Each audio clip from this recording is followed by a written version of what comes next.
कांग्रेस, लेकिन बड़ी खबर यह है कांग्रेस जेडीयू के संपर्क में है, कांग्रेस जेडीयू के संपर्क में है। यह बहुत बड़ी खबर है। अगर ऐसा है तो 14 सीटें अगर वहां चली जाती हैं तो क्या होगा शहजादपुरा वाला खेल हो गया। ये तो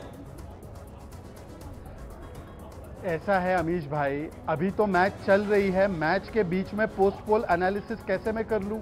मुझे लगता है कि अभी आप देखिए 1 या 1.5 घंटे, अभी तो ये 50% काउंटिंग अभी तक नहीं हुई है। अभी मैं रूबिका जी को सुन रहा था कि अभी तो 50% काउंटिंग ईवीएम की हुई तक नहीं है। फिर भी एनडीए की सरकार स्पष्ट तरीके से बनती नजर आ रही है। मुझे लगता है 11:30 से लेकर 12, 12:30 तक तस्वीर साफ हो जाएगी, उसके बाद ये आगे का विश्लेषण कर सकते हैं। पर मेरा तो मतलब मैं हैरान हूँ कि जो 295 नहीं पहुंच पाए हैं।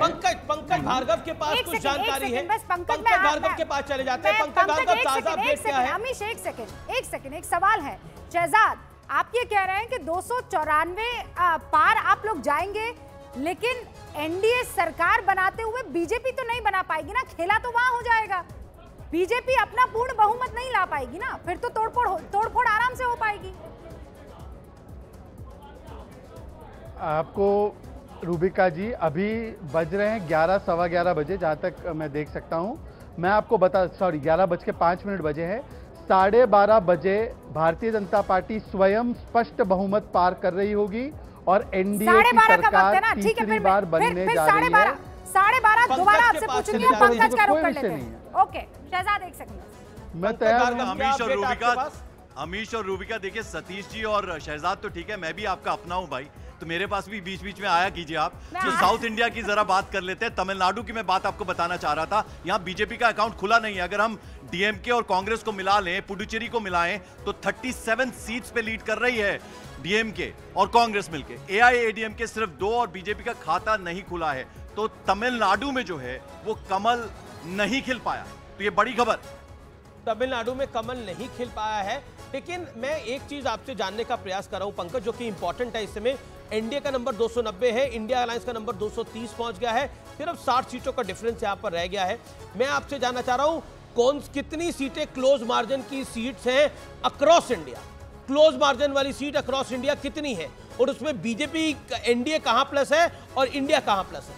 देखिए, उत्तर प्रदेश के अगर परिप्रेक्ष्य में हम बात करें तो वहां क्लोज मार्जिन है, तो यानी वहां आप जो आगे राउंड्स बढ़ते जाएंगे तो उसमें कुछ चेंजेस हो सकते हैं। हर जगह क्लोज मार्जिन है, तो खास तौर पर अगर उत्तर प्रदेश की हम बात करें तो यहां क्लोज मार्जिन है। लेकिन अगर मार्जिन ज्यादा हुआ है तो उन स्टेट्स में, गुजरात है, मध्य प्रदेश है, ये वाली स्टेट्स जो ऐसी है, हिंदी बेल्ट की अगर मैं बात करूं तो वो स्टेट्स ऐसी हैं जहां मार्जिन बढ़ता जा रहा है। लेकिन उत्तर प्रदेश में अभी जी आप कह रहे हैं कि क्लोज मार्जिन वाली सीट उत्तर प्रदेश में काफी है। अजीज खान हमारे साथ इस समय जुड़े हुए हैं, अजीज खान का रुख कर सकते हैं। अजीज खान, उत्तर प्रदेश में अच्छा प्रदर्शन इंडिया अलायंस का, और समाजवादी पार्टी को पूरा क्रेडिट जाता है इसका, जिस तरह से उन्होंने चुनाव लड़ा, और एक बेहतर प्रदर्शन की तरफ समाजवादी पार्टी दिखाई दे रही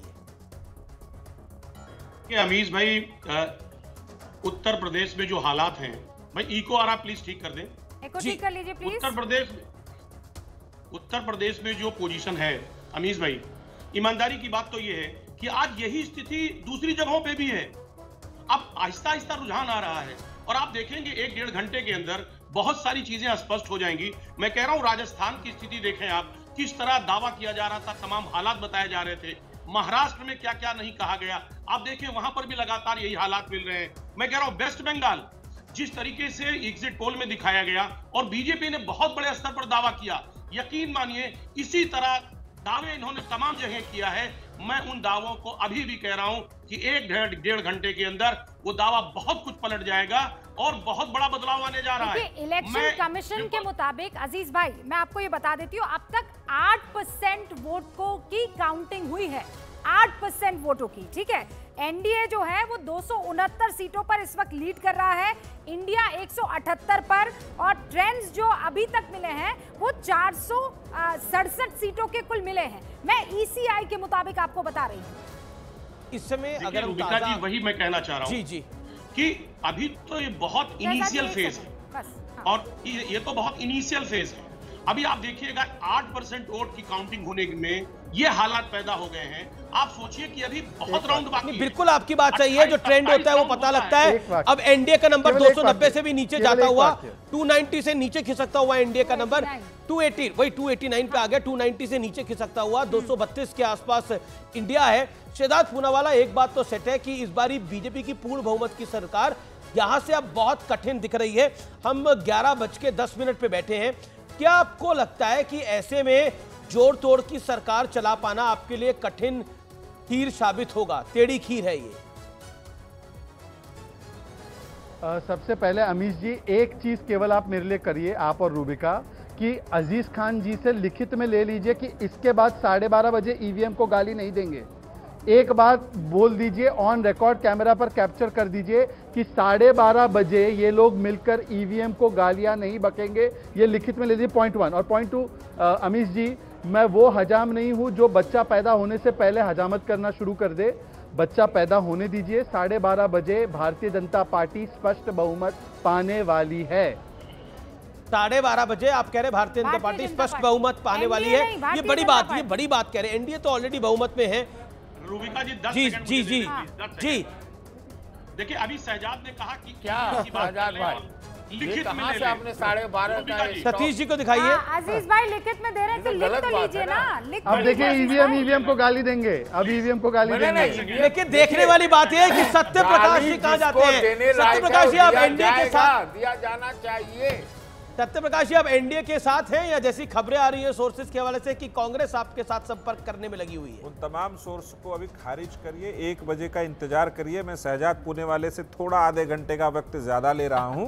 तो 1 बजे का इंतजार करिए। बहुत क्लोज मार्जिन पे कई सीटें चल रही हैं, वो सीटें आगे बढ़ेंगी, इसका भरोसा रखिए। बहुत मैच्योर्ड कमेंट है। लेकिन कमोबेश देखिए 11:10 देखिए पहले सुबह हम जब थे तो नहीं, लेकिन अमीश वो जो पटाखे फूटने लगते हैं, लड्डू वो नहीं बट रहे। रूबिका जी, देखिए 2015 में ऐसा सुबह हुआ थे था। 9:30 बजे 10 बजे अपने सरकार बदलेगी। इंटरेस्टिंग है रूबिका, हम जब सुबह 9:30 10 बजे थे तो सब कह रहे थे आप 11 बजे का इंतजार करिए। अब 11 बज गए तो 12 बजे का इंतजार करिए। अब देखिए 12 से 12 बजे का तो 1 बजे का इंतजार करिए। लेकिन वाकई ये जो नतीजे हैं इसमें एनडीए को बहुमत जरूर है, लेकिन बीजेपी बहुमत से पीछे इस समय दिखाई दे रही है मौजूदा परिस्थिति के अंदर। लेकिन इस समय बीजेपी के लिए जो स्विंग स्टेट्स है उसकी बात, 1 सेकेंड विवेक 1 सेकेंड। इस समय जो बीजेपी के लिए स्विंग स्टेट्स है वो ओडिशा है, बड़ी स्विंग स्टेट है बीजेपी के लिए। 16 सीटों पर बीजेपी वहां पर आगे दिख रही है। इंडिया अलायंस के लिए बड़ी स्विंग स्टेट उत्तर प्रदेश है। मैं फिर कह रहा हूं, महाराष्ट्र से ऊपर उत्तर प्रदेश है।